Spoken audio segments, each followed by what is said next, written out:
Qızıl Qələm mükafatı laureatı, Turan medalı mükafatçısı, qabaqcıl təhsil işçisi, Azərbaycan Jurnalistlər Birliyinin üzvü, müəllim Məhrur Dövlətzadənin Alimlik missiyası Tənqidçi ömrü adlı kitabının təqdimat mərasimi keçirilib. Kitab Azərbaycan Dövlət Pedaqoji Universitetinin Elmi Şurasının qərarı ilə ədəbiyyatşünas alim, əməkdar müəllim, professor Təyyar Salamoğlu'nun 65 illik yubileyi ərəfəsində nəşr olunub. Ustad-şagird ənənəsinin parlaq nümunəsi kimi dəyərləndirilən bu nəşrdə müəllifin öz elmi rəhbərinə həsr etdiyi elmi məqalələr və topladığı dəyərli yazılar yer alıb.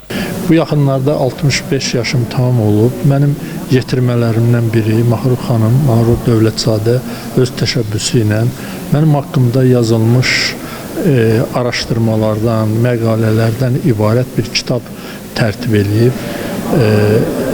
Ədəbiyyatşünaslıq missiyası, tənqidçi ömrü. Biz də indi həmin kitabın imza gününə, təqdimat mərasiminə toplaşmışıq. Onun haqqında uzun illər ərzində müxtəlif alimlər məqalələr yazmış, tədqiqatlar aparmışlar.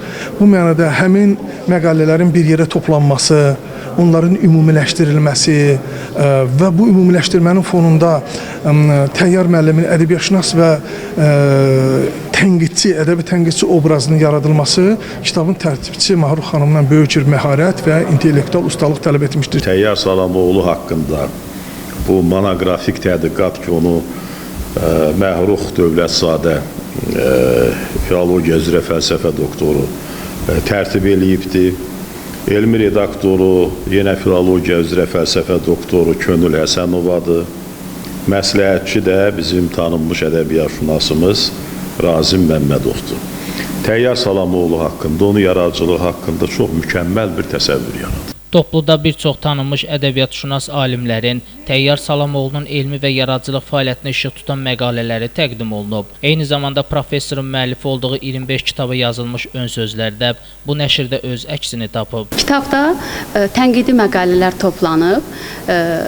Azərbaycanın müxtəlif universitetlərində, akademiyada çalışan elmi adamları Təyyar Salamoğlu'nun tənqidi yaradıcılığına, ədəbiyyatşünas alim kimi yaradıcılığına öz elmi yazılarını həsr ediblər və 90-cı ildən